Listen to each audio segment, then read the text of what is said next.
उपवास का बहुत बड़ा महत्व है साहब। व्रत का मतलब होता है एक दिन मशीन को थोड़ा रेस्ट, कम खाओ जिससे कि मशीन पर लोड ना पड़े। लेकिन जिस दिन व्रत होता है, जिस दिन उपवास होता है, उस दिन तो मशीन पर और ज्यादा लोड पड़ता है। क्योंकि जब साबूदाने की खिचड़ी खाओगे, केले खाओगे, सेब खाओगे, अमरूद खाओगे, तो मशीन पर तो लोड पड़ेगा ही साहब। हाँ, नॉर्मल डेज में व्यक्ति जितना नहीं खाता उतना व्रत वाले दिन खा लेता है।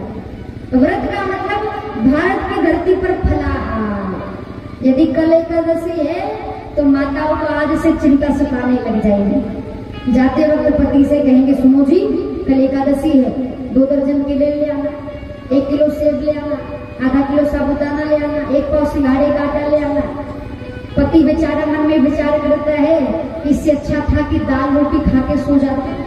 हाँ, तो ऐसे व्रतों से कोई फायदा होने वाला नहीं है। बता रहा था कोई एक माता जी, जब देखो तो निराहार व्रत किया करती थी। उनके पति उनको जब कभी भी भोजन बनाने के लिए कहते तो वो कहते, अरे हमारा निराहार व्रत है, आज तो हम पानी तक नहीं पिएंगे, चूल्हे के पास जाएंगे तो हमें भूख लगेगी, पानी के पास जाएंगे तो हमें प्यास लगेगी, आज हमारा निराहार व्रत है। पति बेचारा अपने हाथों से मोटी मोटी रोटी बनाता, खा पी के चले जाता दुकान। पत्नी से कहे भोजन बनाओ तो पत्नी कहती हमारा निराहार व्रत है। एक दिन पति ने मन में विचार किया, जब देखो तब निराहार व्रत, जब देखो तब निराहार व्रत, और देखने में बहुत मोटी ताजी हो रही है, मैं भी तो देखो आखिर इसका कौन सा ऐसा निराहार व्रत है। एक दिन महाराज पति ने अपनी पत्नी से कहा कि आज तो तुम भोजन नहीं बनाओगे। पत्नी ने कहा कैसे बनाएंगे, निराहार व्रत है हमारा। पति ने कहा ठीक है, फिर आज हम जा रहे हैं तुम्हारे मायके, बहुत दिन हो गए गए भी नहीं है, तो आराम से 2, 4, 6 दिन वही तुम्हारे मायके में रुके। पत्नी ने कहा बाबा, ससुराल में तो वैसे भी दामाद का बड़ा सम्मान होता है। उसने अटैची लगाई। अब उसके घर के 2 दरवाजे थे, सामने वाले दरवाजे से निकला और 4 घर के बगल में घूम करके पीछे वाले दरवाजे से घर में छुप करके बैठ गया।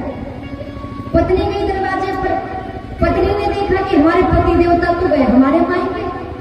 तो महाराज उनके घर गन्ने की खेती होती थी। गन्ना समझते हो ना, गन्ना सब समझते हैं, होता है आपके यहाँ, समझते हैं। गन्ने की खेती होती थी महाराज। तो सबसे पहले उसने आंगन में बैठ करके 4-6 गन्ने चूसे, वो सारा कूड़ा ले गई, बाहर डाल करके आ गई। 12 बजे बढ़िया अमरूद वाला आया और 2 किलो अमरूद नमक में लगा लगा के गोविंदा बोला। अब पति सब देख रहा है। पति मन में विचार करता, देखो महाराज ये तो चकाचक खा रही है और हमसे कहती थी कि निराहार व्रत है। 2 नहीं बजे पत्नी ने बढ़िया 1 गिलास चावल बनाए और 800 ग्राम घी, 800 ग्राम शक्कर और 400 ग्राम घी के साथ चकाचक पानी पी के डकार मार के बैठे। पति मन में विचार करता, आज तो हमारी भीमसेनी एकादशी हो गई और ये तो चकाचक खा रही है। हाँ, 4 नहीं बजे पत्नी ने बढ़िया 8-10 रोटी बनाई और दाल बनाई। पति ने मन में विचार किया, बच्चों अगर अब तुम नहीं गए तो तुम्हारी निर्जला एकादशी पक्की है। पीछे वाले दरवाजे से निकला और घूम करके सामने वाले दरवाजे पर आया, कुंडी खटखटाई। पत्नी ने दरवाजा खोला, सामने पति खड़े थे। पत्नी कहती, अरे तुम तो हमारे मायके गए थे, कह रहे थे बहुत दिन हो गए गए नहीं है, आराम से 2, 4, 6 दिन वही रुकेंगे, लेकिन क्या हुआ इतनी जल्दी कैसे आ गए, भोजन मिला नहीं मिला। पति कहता, अंदर आने देगी कि पूरा प्रवचन बाहर ही सुना देगी। हाँ, पति अंदर आए। पत्नी ने कहा, क्या हुआ इतनी जल्दी कैसे आ गए, भोजन मिला नहीं मिला। पति कहते, ना तुम्हारे मायके गए और ना भोजन मिला। बोली क्यों? बोली जैसे ही मैं जा रहा था ना, रास्ते में एक अपशगुन हो गया। अपशगुन? बोले हाँ, कैसा अपशगुन? बोले जैसे मैं जा रहा था, रास्ते में मुझे एक सांप दिखाई दिया। सांप? बोले हाँ, कितना बड़ा? बोले जितने बड़े बड़े गन्ने होते हैं ना, उतना बड़ा। पत्नी मन में विचार करती है, गन्ने की बात कहीं खाते तो नहीं देख लिया। पत्नी कहती है, नहीं नहीं, सांप वाप नहीं रहा होगा, कोई डंडा वंडा पड़ा रहा होगा। पति कहता नहीं सांप ही था और उसका मुंह भी था। कैसे? बोले जैसे अमरूद का होता है ना वैसे। पत्नी कहती अरे बाप रे, अमरूद की बात कहीं सही में खाते तो नहीं देख लिया? पत्नी ने कहे होगा गन्ने जितना लंबा अमरूद जैसा मुंह, लेकिन मरा पड़ा होगा, मरा। पति कहता मरा नहीं था। बोले फिर? बोले सरक रहा था। कैसे? बोले जैसे घी शक्कर में चावल सरकते हैं ना वैसे। पत्नी कहती अरे बाप रे, घी शक्कर चावल की बात सही में खाते तो नहीं देख लिया? पत्नी कहती एक बात बताओ, जब गन्ने जितना लंबा था, अमृत जैसा मुंह था, जैसे घी शक्कर में चावल सरकते वैसे सरक रहा था, तो फिर तुम कैसे बच गए? पति कहता जैसे दाल रोटी बची है वैसे ही हम बच गए।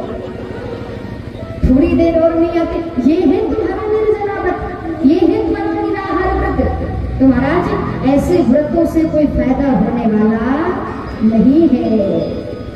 व्रत का उपवास का मतलब होता है एक दिन मशीन को रेस्ट, थोड़ा कम खाओ, ज्यादा नहीं कर सकते, कम से कम एकादशी ही करो। 15 दिन के 15 दिन जो आती है शुक्ल पक्ष कृष्ण पक्ष की, जन्माष्टमी हो गया, नवरात्रि हो गया, शिवरात्रि हो गया, इन व्रतों को करना चाहिए अगर शरीर साथ दे तो। कई बार होता है शरीर में ताकत ना हो फिर भी हम व्रत करते हैं, तो वो भी अच्छे मन से, सच्चे मन से, तो भाव से भगवान का पूजन करो। अगर शरीर साथ नहीं दे रहा है, भरपेट भोजन करके भोजन करो।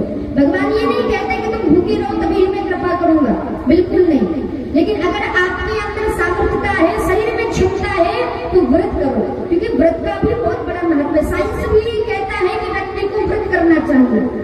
जब हम व्रत करते हैं तो उससे हमारे शरीर की भी क्षमता बढ़ती है। तो व्यक्ति को व्रत करके भगवान की कथा सुननी चाहिए।